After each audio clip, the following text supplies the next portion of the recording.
مالك يوم الدين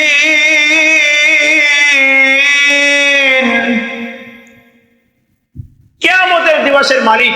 এই আয়াতের অর্থ হলো কি? কিয়ামতের দিবসের মালিক। হুজুর কিয়ামতের দিবসের মালিক বুঝলাম, তো আমরা এটা জেনে কি করব? আল্লাহ বললেন আমি আল্লাহ তাআলা কিয়ামতের দিবসের মালিক। খুব ভালো করে বুঝি। এর একটা ব্যাখ্যা হলো, দুনিয়ার মধ্যে রাজা বাচ্চা আছে না, বাংলাদেশের প্রধানমন্ত্রী, ইরানের প্রধানমন্ত্রী, ভারতের প্রধানমন্ত্রী, মহল্লা ভিত্তিক নেতা আছে না, গ্রাম ভিত্তিক নেতা, 3 বছর মেয়াদ, 4 বছর মেয়াদ আছে না, চেয়ারম্যান সাহেব, এমপি সাহেব, তার পাওয়ারে চলবে। এটাই তো বাজার সভাপতি 3 বছর যা করবে তার অধীনে চলবে। প্রত্যেকটা ক্ষেত্র বিশেষ পাওয়ার দেওয়া আছে। কি দেওয়া আছে? পাওয়ার দেওয়া আছে। আল্লাহ রাব্বুল আলামিন সূরাতুল ফাতিহার 3 নম্বর আয়াতে বলেন, বান্দা দুনিয়ার মধ্যে তোমাদেরকে অনেক রাজত্ব আমি দান করছি, তোমরা অনেক রাজত্ব করেছো, তোমাদের মতো করে দুনিয়া চালাইছো, ধর্ম চালাইছো, মসজিদ চালাইছো, মহল্লা চালাইছো, গ্রাম চালাইছো, রাষ্ট্র চালাইছো, ভালো মন্দ বিচার সালিশ তোমরা করেছো, নেই বিচার কেউ কেউ করেছো, কেউ অন্যায় করেছো, কেউ জুলুম করেছো, নিজেদের মতো করে তোমরা রাষ্ট্র পরিচালনা করেছো। কিন্তু এমন একটা দিন আসবে, ওই দিন একমাত্র আমি আল্লাহ তাআলার অধীনেই রাজত্ব চলবে। ওই দিন দুনিয়ার কারো ক্ষমতা চলবে না, ফিরাউনের ক্ষমতা চলবে না, নমরুদের ক্ষমতা চলবে না, হামান উবাই কাবের ক্ষমতা চলবে না, বাংলাদেশের প্রধানমন্ত্রী ক্ষমতা চলবে না, ইন্ডিয়ার প্রধানমন্ত্রী ক্ষমতা চলবে না, আমেরিকার ওই বাটপার ট্রাম্পের ক্ষমতা চলবে না। ওদিন চলবে একমাত্র আমি আল্লাহর ক্ষমতা। ওই দিন কারো কোনো কথা বলার সুযোগ থাকবে না। ওই দিনের মালিক হইলেন একমাত্র কে বলেন? আল্লাহ। মালিক ইয়াউমিদ্দিন। আল্লাহ বলতেছেন ওই দিন আমি আল্লাহ, আমার রাজত্ব চলবে। ওই দিন কারো কোনো কৈফিয়ত চলবে না, ওই দিন কারো ক্ষমতা চলবে না, ওই দিন কারো বাহাদুরি চলবে না। ওই দিন আমি আল্লাহ তাআলা যা বলবো তাই হবে। ওই দিন মাথা চাড়া দেওয়ার মতো ক্ষমতা কারো থাকবে না। আমেরিকা ভয় দেখায় আমার কাছে পরমাণু অস্ত্র আছে, ইরান ভয় দেখায়, একে অপরকে পাল্টা জবাব দেয়, মিসাইল মারে, বোম মারে, ঠিক কিনা বলেন? একে অপরকে পাওয়ার দেখায়। আল্লাহ তাআলা বলে ওই দিনে কারো কোনো মিসাইল চলবে না, পরমাণু অস্ত্র চলবে না। আমি আল্লাহ তাআলা রাজত্ব ওই দিন চলবে। ওই দিনের মালিক হলেন আমি একমাত্র আল্লাহ। হুজুর এই কথা আরো কি বোঝাইতে চাইলেন? দুনিয়ার মধ্যে যত বাদশা আছে, যত রাজা আছে, সমস্ত রাজাদেরকে এক জায়গা করিয়া যদি ওই দিন বলা হয় তোমরা কথা বলো, কি বলো বলেন? কথা বলো, আজকে একটা কথা বলো, একটা প্রতিবাদ করো।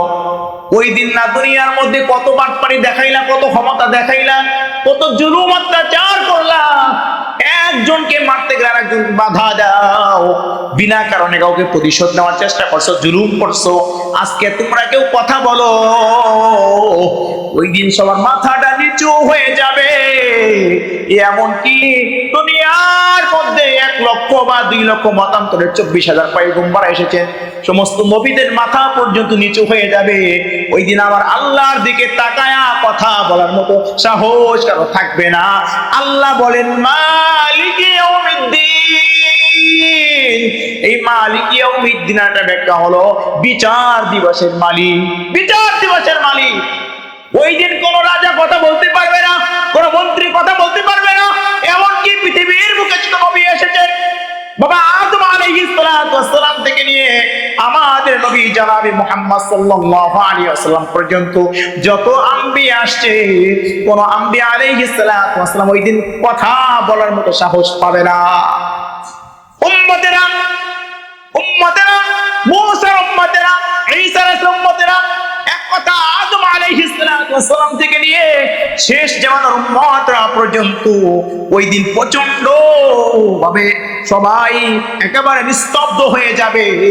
আর আমাদের আজকে কি হয়ে যায় জানি না, আমার ফয়সালা আজকে কি হবে জানি না, আমাদের ফয়সালা কি হবে।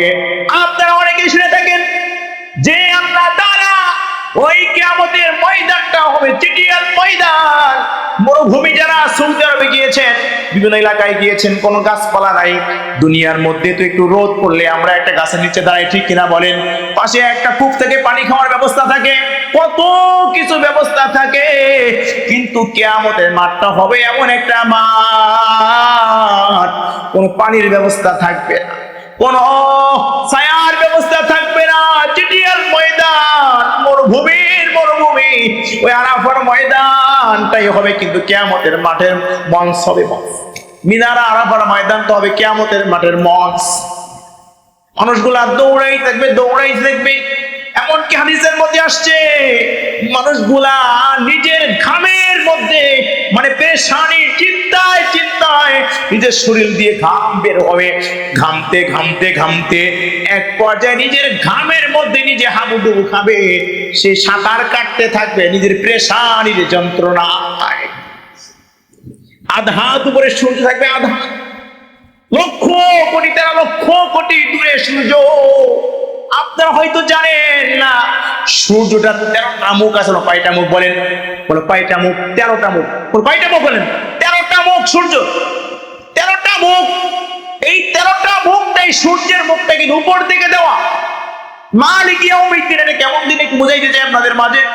সূর্যটার 13টা মুখ আছে, এই 13টা মুখ কিন্তু আসমানের দিকে দেওয়া, আর সূর্যের পিছন পাটটা শুধু জমিনের দিকে দেওয়া।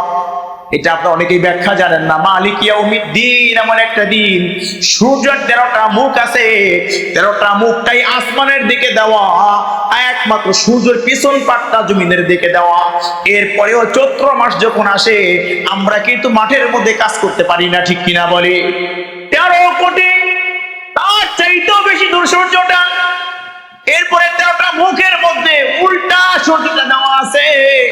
এটাই ক্ষান্ত না, সূর্যে নিয়মিত প্রায় 70,000 ফেরেশতা সূর্যের গায়ে পানি ঢালতে থাকে ঠান্ডা হওয়ার জন্য। অনবরত আল্লাহু আকবার বলেন না। সূর্যটা নিচের দিকে না, উল্টা দিকে জমিনের দিকে দেওয়া।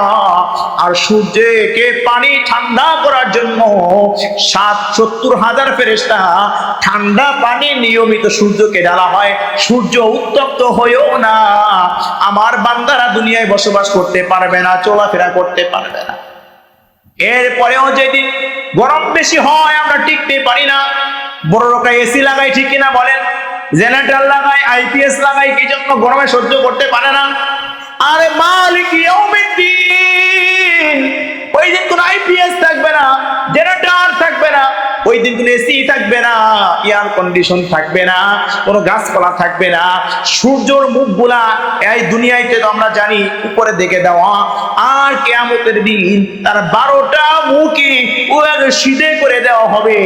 এমনকি সূর্যটা মানুষের আধা হাত উপরে থাকবে মাত্র। চিন্তা করেন, সূর্যের 13টা মুখ উপরের দিকে থাকে, আর নিয়মিত যদি 70,000 ফেরেশতা ঠান্ডা পানি ঢালতে থাকে, আর কত উপরে।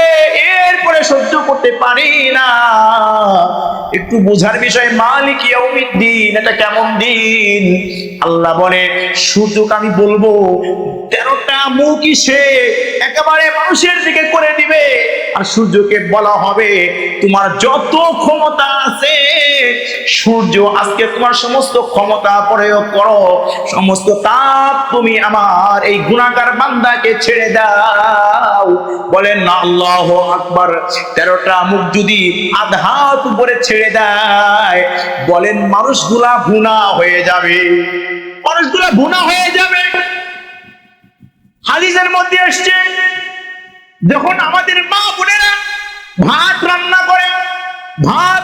করে যখন ভাত হয়ে যায়, শেষের দিকে ভাতগুলো টকবক করতে থাকে, দেখেন না? টকবক করতে থাকে। ভাতের ওই টকবকের সাথে ভাত উঠে আবার নামে, ঠিক কিনা বলেন? তত আল্লাহ তাআলা বলে আধা উপরে থাকবে, মানুষের গুলিগুলা এভাবে সূর্যের তাপে টকবক টকবক করতে থাকবে। মালিক ইয়াউমিদ্দিন, মনে করেন যে সুরেশান্ত দিন, মালিক ইয়াউমিদ্দিন, ওটা এমন দিন সূর্যের 12টা মুখ নিচের দিকে দেওয়া হবে আর মানুষের আধার নিচে ঝুলতে থাকবে। মানুষের মগজ এই গিলুগুলা টকবক টকবক দেখবে, চিল্লাইতে শুরু করবে, হায় আল্লাহ, হায় আল্লাহ, হায় আল্লাহ, আজকে কোথায় যাব, কে আমাদের বাঁচাবে? নবীদের কাছে সমস্ত উম্মত একত্র হইয়া যাবে।